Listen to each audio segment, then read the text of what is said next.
Today, CIG have given us a bit of a surprise, well at least those of us who steer clear of the leaks, and launched an in-game event alongside the much desired Anvil F8C Lightning.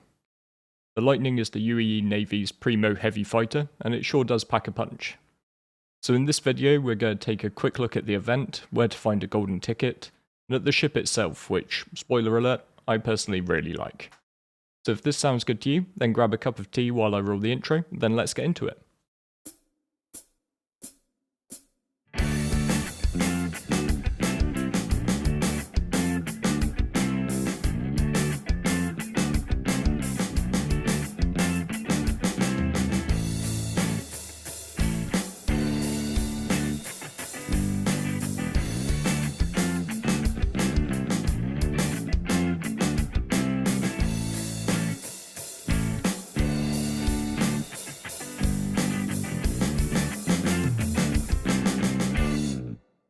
Hello and welcome back, or welcome to the channel. I'm Loudguns, and today we're going to be taking a look at the F8C Lightning from Anvil.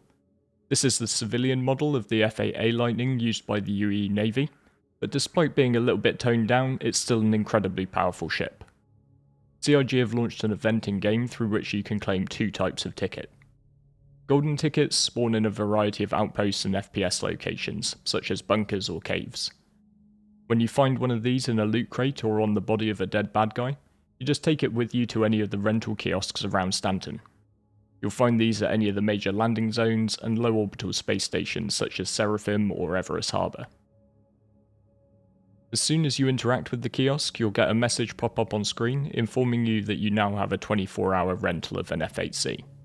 You'll also get an email announcing that you have the dubious honour of being able to acquire one for hard currency, with the ship opening for purchase at $300 credit or $260 war bond.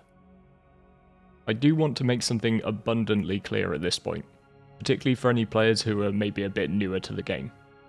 CIG's marketing team are really good at creating FOMO, and while they've hyped this up, finding a golden ticket in-game is laughably easy. I found one in a loot box on my second bunker mission of the day, and speaking with a few members of my org who run FPS missions as their primary loop, they've just got multiple stacked up in their inventories after just a few hours. Similarly, while the suggestion is that these 10 days are your only chance to get your hands on one in all likelihood, the F8C will be made available at regular intervals going forward. And as with all ships, at some point in the future, it will be available to earn in-game. My view is always that I don't like telling people how to spend their money.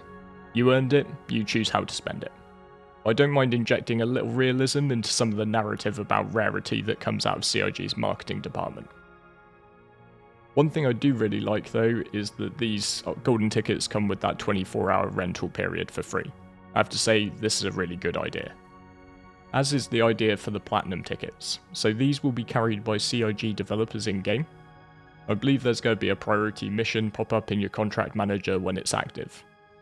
If you can get your hands on one of these and take it to either New Deal or Astra Armada, then you'll get an F8 credited to your account with LTI for good. However, there's of course a catch, so from the moment that you pick that ticket up, everybody in the server is going to be able to take the mission with your marker, and these tickets are a physical item that can be looted off your body. I honestly hope I can get onto a server while this is happening, not because I think I have any real hope of grabbing the ticket, but because I really want to see an entire server just lose all sense of civility and morality as people try to wrestle that ticket off each other. But since I apparently have the self-control of a 4-year-old in an ice cream shop, it's time to check out this shiny new toy. For a long time the F8's been on display in in-game events like IEE and Invictus Launch Week, and it was always my favourite looking fighter, and for me, up close and personal, it doesn't disappoint. As well as great looks, you're getting 8 pilot controlled weapons, 6 size 2s and 2 size 3s. 4 of these size 2s are gimbaled on your first fire group, and they're laser repeaters by default, while the remaining 2 size 2s and the pair of size 3s are fixed weapons, which are on your second fire group, and by default these are going to be ballistic cannons. In terms of systems, you have 2 size 2 shields, 1 size 2 power plant, and 2 size 1 coolers. The QT drive is only a size 1, putting it behind the Vanguard size 2. I checked the fuel tanks, and they're big enough to make the longest interplanetary jump in Stanton, between ArcCorp and Microtech, while using the fastest size 1 drive, the VK00. For most of this patch so far, I've been a bit more industrially focused, so grabbing this fighter was a great excuse to hop into Arena Commander's new and improved Pirate Swarm, and take it out for a spin. And for a 2-word version of my official review, it slaps. Maneuverability and visibility from the cockpit are both excellent, and I really like having the 2 fire groups separated with gimbals and non-gimbaled weapons. The gimbaled laser repeaters are fantastic for taking on light fighters like the Gladius, since they forgive your slightly lesser agility. Meanwhile, having the extra firepower when it's needed can help you shred bigger targets in short order. And with this many guns under your control, I think there's a real possibility to have those mixed loadouts of laser and ballistic weapons, or potentially even experiment with a mix of distortion and lethal laser weaponry. But while I do absolutely love this ship, and overall think this surprise event is actually really cool, I think it's worth addressing a few of the issues that this ship does bring up.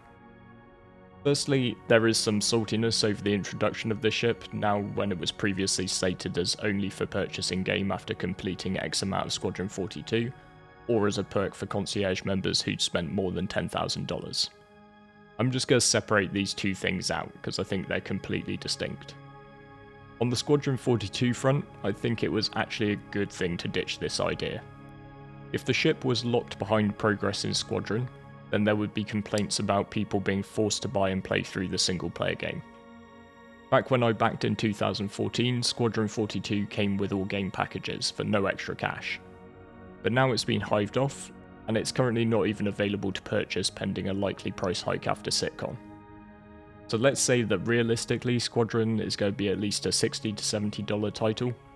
I reckon there'd be a fair amount of backlash if people were forced to spend that kind of money and play a single player game they didn't really want to play, just so that they could unlock a particularly powerful ship in the MMO they were actually interested in.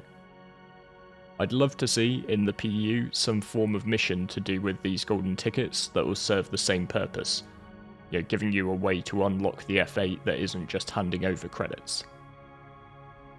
On the concierge front, I do get the frustration from backers who may feel like they've had something taken away from them. But let's be real, nobody spent $10,000 on Star Citizen just so they could get a heavy fighter. The vast majority of people I've ever spoken to who have that kind of money dropped into the project have done so because they really love the game and they just want to see it made. I'm in the camp of people who only care that, in a live version of Star Citizen, nearly everything is available for in-game currency, to a player who has the cheapest available starter package.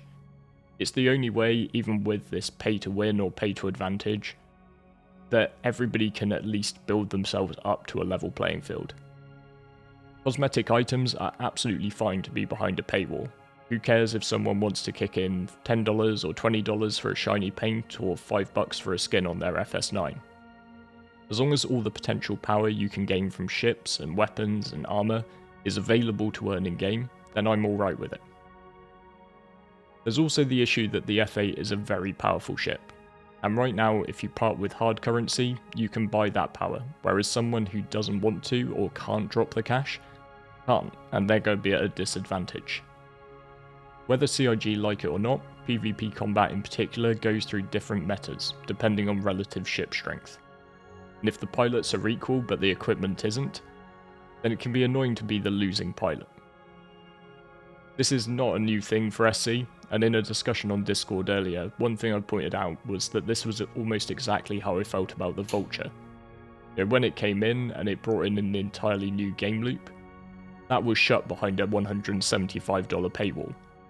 And unfortunately, all I can say is that this is the reality we're signed up to. The important thing is that at some point in the not too distant future, the F8 should be buyable in-game, much like the Vulture is now. But with all that said, I think I'll now be popping off to continue enjoying my poor decision making, but thank you very much for watching all the way to the end, and I look forward to seeing you next time.